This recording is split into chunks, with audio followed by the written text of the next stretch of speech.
Mustafa Kemal Atatürk lahir di Selanik atau sekarang Thessaloniki, Yunani pada tanggal 19 Mei 1881 dan meninggal di Istana Dolmabahce, Istanbul, Turki pada tanggal 10 November 1938 di usia 57 tahun.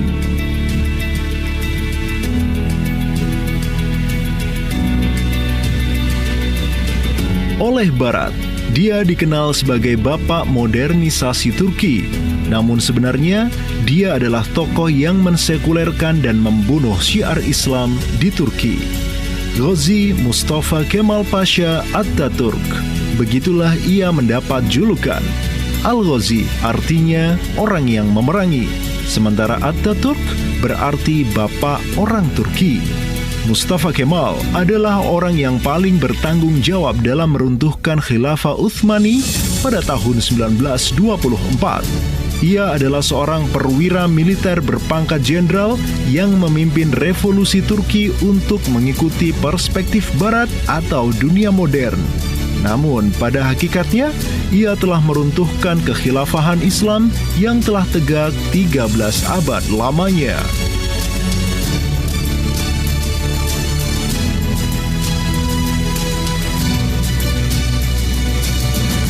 Dalam dua buah buku yang ditulis oleh seorang ulama dari Pakistan, Dr. Abdullah Azam, yakni Al-Manaratul Mafqudah dan Hidmul Khilafah wa Bina'uha, disebutkan bahwa Mustafa Kemal Pasha memanglah seorang Yahudi dari kota Tesalonika, yakni Yahudi Dumamah.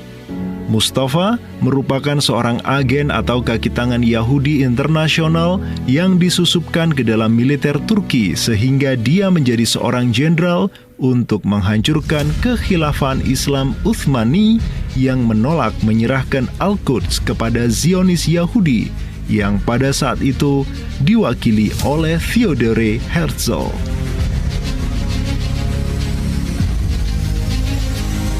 Lewat taktik licik Yahudi inilah, kekhilafahan Turki Utsmani akhirnya hancur dan runtuh pada tanggal 3 Maret 1924. Hanya 27 tahun setelah Kongres Zionis Internasional pertama. Mustafa Kemal naik menjadi penguasa dan menghancurkan seluruh kehidupan beragama di Turki dan menggantinya dengan paham sekuler, yakni memisahkan kehidupan dari segala urusan dunia. Mustafa Kemal Atatürk merupakan seorang Mason dari Lodz Nidana, dan selama berkuasa, Mustafa Kemal memperlihatkan watak seorang Yahudi yang sangat membenci agama.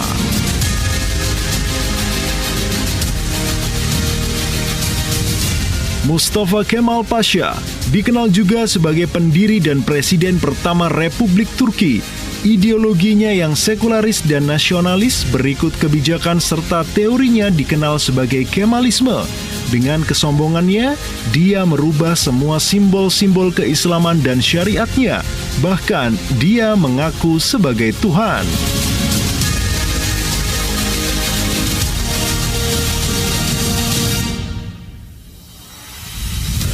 Dalam karir militernya, Mustafa Kemal sempat ditahan atas keterlibatannya dalam gerakan anti-monarki dan dilepaskan beberapa bulan kemudian berkat bantuan mantan direktur sekolahnya, Riza Pasha.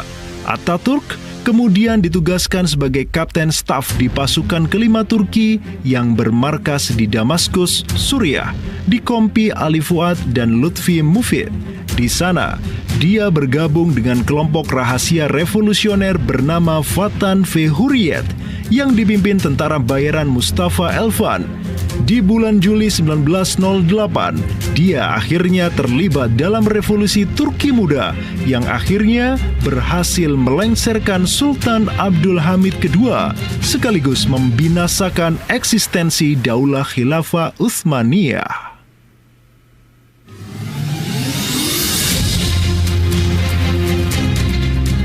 Tidak cukup sampai di situ, ia bersama gerakan Turki mudanya juga terus berupaya untuk melunturkan nilai-nilai Islam dari Turki. Mustafa Kemal mengubah ucapan Assalamualaikum menjadi Marhaban Bikum atau Selamat Datang, melarang menggunakan busana Islam dan sebaliknya mewajibkan memakai pakaian ala Barat. Dalam tempo beberapa tahun saja, ia berhasil menghapuskan perayaan Hari Raya Idul Fitri dan Hari Raya Idul Adha, serta melarang kaum muslimin menunaikan ibadah haji, melarang poligami, dan melegalkan perkawinan wanita muslim dengan non-muslim.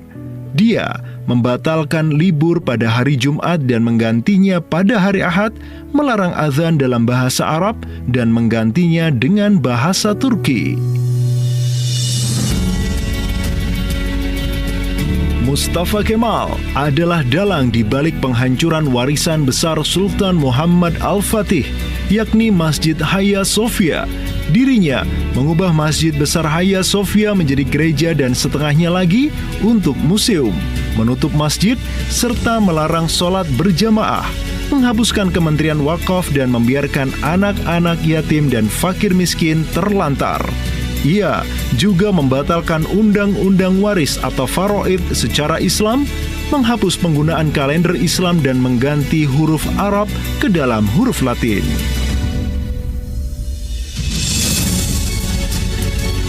Setelah kalender Islam atau kalender Hijriah dihapuskan, ia memperkenalkan kalender Gregorian dan mendesak warganya supaya mengenakan busana layaknya orang Barat.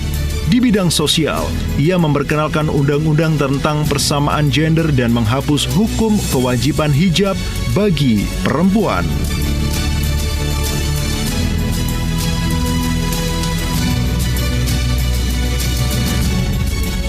Nyali politik Ataturk pun berakhir tragis dengan penderitaan sakit yang luar biasa. Di tahun 1937, Mustafa Kemal mulai mengalami penurunan kesehatan.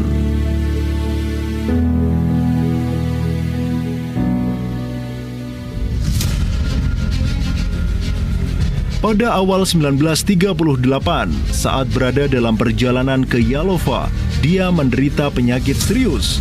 Dia kembali ke Istanbul untuk menjalani perawatan di mana dokter menjelaskan bahwa salah satunya ia menderita sirosis di livernya. Mustafa Kemal meninggal di usia 57 tahun pada tanggal 10 November 1938 di Istana Dolmabahce.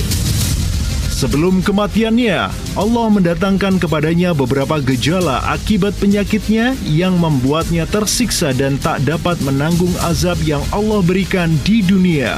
Di antaranya, ia merasakan gatal di sekujur tubuhnya. Ia juga menderita penyakit jantung dan darah tinggi. Kemudian rasa panas sepanjang hari, tidak pernah merasa sejuk hingga pompa air dan es kristal dikerahkan untuk menyirami tubuhnya selama 24 jam. Selama sakitnya, Mustafa Kemal berteriak-teriak sedemikian keras sehingga teriakannya menerobos sampai ke teras Istana Dolmabahce. Tubuhnya tinggal tulang berbalut kulit. Beratnya hanya 48 kg saja. Giginya banyak yang tanggal hingga mulutnya hampir bertemu dengan kedua alis matanya. Badannya menderita demam yang sangat tinggi sehingga ia tidak dapat tidur. Tubuhnya juga mengeluarkan bau bagaikan bau bangkai. Walau demikian, Mustafa Kemal Pasha masih saja berwasiat jika dia meninggal maka jenazahnya tidak perlu disolati. Hingga akhirnya dia meninggal dalam kondisi yang sangat tragis. Bumi pun tidak mau menerima jasadnya. Sampai akhirnya, mayat Mustafa Kemal dibawa ke satu bukit dan disimpan di dalam celah-celah sarkofagus marmer seberat 42 ton. Lebih menyedihkan lagi, para ulama yang sezaman dengan Ataturk mengatakan bahwa jangankan bumi Turki, seluruh bumi Allah ini tidak akan menerimanya. Na'udzubillahi min dzalik.